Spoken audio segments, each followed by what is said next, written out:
Om Swastiastu. Perkenalkan, nama saya Kadek Sumani Cahyani dengan NIM 2112100674. Saya berasal dari kelas Ilmu Komunikasi 4D. Nah, pada video kali ini saya akan menceritakan tentang kisah cerita dari Sabah Parwa.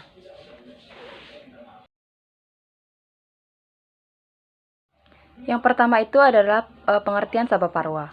Sabah Parwa ini merupakan buku kedua dari cerita Mahabharata. Buku ini menceritakan tentang alasan mengapa Pandawa diasingkan dan harus masuk ke hutan serta tinggal di sana selama 12 tahun dan menyamar selama 1 tahun. Dan dalam cerita Sabah Parwa ini menceritakan bagaimana mereka berjudi dan kalah dari Duryodhana.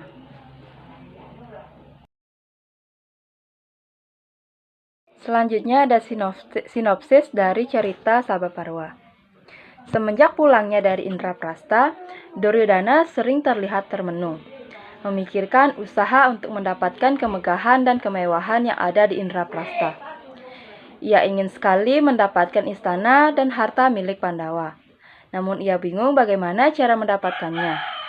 Terlintas dalam benak Duryodhana untuk menggempur Pandawa, tetapi dicegah oleh Sangkuni. Yang dimana Sangkuni mengetahui bahwa Yudhistira suka bermain dadu dengan akal-akalan. Dan sementara itu ia mengakui bahwa dirinya adalah rajanya main dadu dengan akal-akalannya.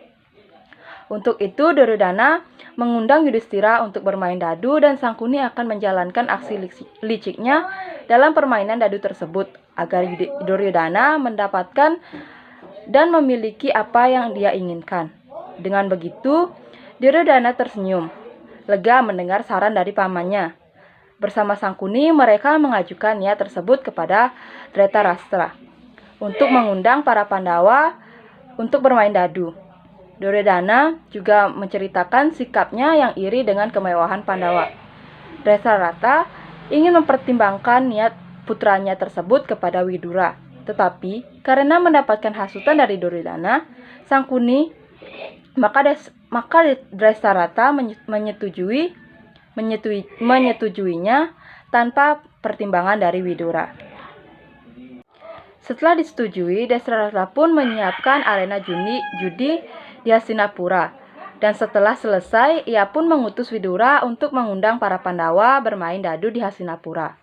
Yudhistira sebagai kakak tertua dari Pandawa menyanggupi undangan tersebut, dengan disertai para saudaranya beserta istri dan pengawal Yudhistira.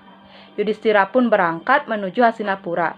Sesampainya di Hastinapura, mereka disambut dengan ramah oleh Duryodhana. Sebelum perjudian dimulai, Yudhistira berkata bahwa berjudi itu tidak baik. Ia juga meminta agar menghindari judi karena sering terjadi tipu-menipu sama lawan. Kemudian Sangkuni menanggapi bahwa tidak ada salahnya berjudi dengan saudara, dan apabila Yudhistira yang menang, maka kekayaan Duryodhana tidak akan hilang sia-sia karena masih saudara. Begitupun sebaliknya. Yudhistira yang sangat senang bermain dadu akhirnya terkena rayuan Sangkuni. Maka permainan dadu pun dimulai. Yudhistira heran kenapa Duryodhana yang diwakili oleh Sangkuni, sebab dalam berjudi tidak lazim kalau diwakilkan. Sangkuni yang berlidah tajam sekali lagi merayu Yudhistira, dan ia kembali termakan hasutannya. Awalnya Yudhistira mempertaruhkan hartanya, namun kalah. Kemudian dia bermain lagi tetapi gagal lagi. Dan begitu seterusnya hingga properti tersebut yang digunakan emas untuk bertaruh. Dengan uang yang dihabiskan untuk berjudi, Yudhistira mempertaruhkan prajuritnya, namun gagal lagi. Kerajaannya ikut juga dipertaruhkan, sama saja, tetap kalah. Tanpa menunda-nunda, Yudhistira menjajarkan adik-adiknya. Sangkuni sangat terkejut, tetapi dia juga sangat senang dan akhirnya Yudhistira kalah lagi. Harta istana, kerajaan, prajurit, dan saudara laki-laki semua menjadi milik Duryodhana. Yudhistira yang sudah tidak memiliki apa-apa lagi, nekat tanpa pikir panjang, ia pun mempertaruhkan dirinya sendiri, dan lagi-lagi ia kalah. Sangkuni yang berlidah tajam membujuk Yudhistira untuk memohon kepada Drupadi. Terpengaruh rayuan Sangkuni, Yudhistira mengambil kesempatan dengan istrinya, Dewi Drupadi. Meskipun banyak yang tidak suka dengan tindakan Yudhistira, tetapi semua diam karena itu sudah menjadi keputusan Yudhistira. Setelah itu Duryodhana mengutus Widura untuk menjemput Drupadi. Namun Widura menolak dan kemudian Duryodhana mengutus pengawal untuk menjemput Drupadi. Namun Drupadi menolak untuk memasuki area judi. Setelah itu, maka Duryodhana menyuruh agar Dursasana untuk yang menjemputnya. Drupadi masih menolak. Akhirnya Dursasana menarik rambut Drupadi ke arena judi tempat berkumpulnya suami dan mertuanya. Dengan isak tangis, Drupadi berkata bahwa Hastinapura telah kehilangan banyak orang bijak karena telah membiarkan Dursasana memperlakukan tindakan asusila. Semua orang yang berada di arena pun merasa tersayat hatinya karena tersinggung malu. Pada saat mempertaruhkan Drupadi pun Yudhistira masih kalah juga. Akhirnya seluruh Pandawa dan istrinya diminta untuk menanggalkan bajunya. Tetapi hanya Drupadi yang menolak. Dengan watak kasar yang dimiliki oleh Dursasana, ia pun menarik kain yang dipakai Drupadi. Drupadi berdoa kepada dewa agar dirinya diselamatkan. Kemudian Sri Krishna mendengar doa tersebut. Secepatnya ia menolong Drupadi secara gaib. Sri Krishna mengulur kain yang dikenakan Drupadi. Hal tersebut menyebabkan usaha Dursasana tidak berhasil.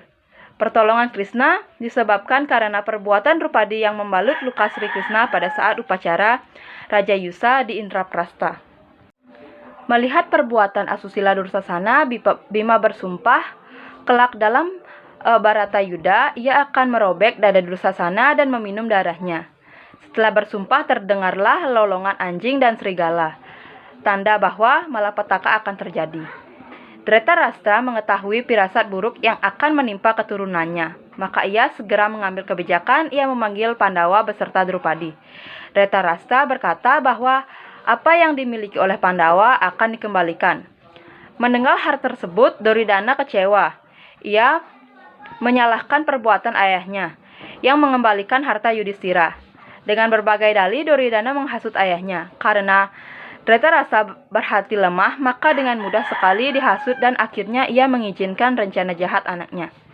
Duryodhana menyuruh utusan agar memanggil kembali Pandawa ke istana untuk bermain dadu, dan kali ini taruhannya adalah siapa yang kalah harus mengasingkan diri ke hutan selama 12 tahun, dan selama pengasingan berakhir yaitu pada tahun ke-13, maka yang kalah harus menyamar selama 1 tahun, dan pada tahun ke-14 barulah boleh kembali ke istana.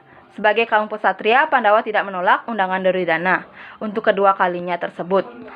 Saat itu juga Pandawa kalah. Sesuai dengan perjanjian yang sah, maka Pandawa beserta istrinya mengasingkan diri ke hutan. Hidup dalam masa pembuangan selama 12 tahun, setelah itu menyamar selama 1 tahun.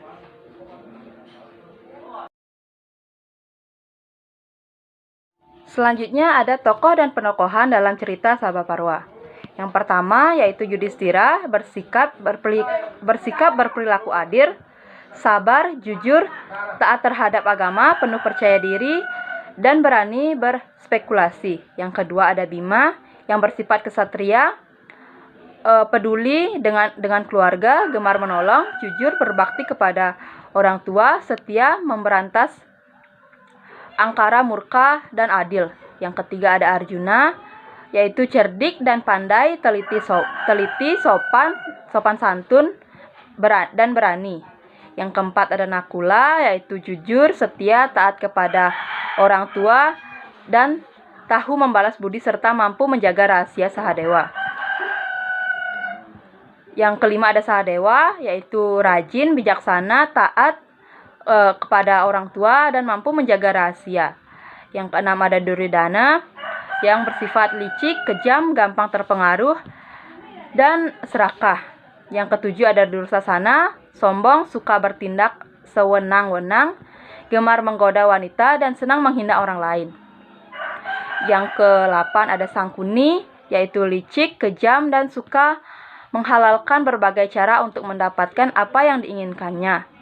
Yang ke-9 ada Dhritarashtra, yang bersifat angkuh, tidak mau menyerahkan kekuasaan sesuai aturan, dan gampang terhasut. Yang ke-10 ada Widura, bijaksana, selalu memberikan nasihat dan adil. Yang ke-11 ada Drupadi, yaitu memiliki budi luhur, bijaksana, sabar, teliti, setia, dan berbakti kepada suami. Yang ke-12 ada Sri Krishna, yaitu jujur, konsisten, adil, dan bijaksana.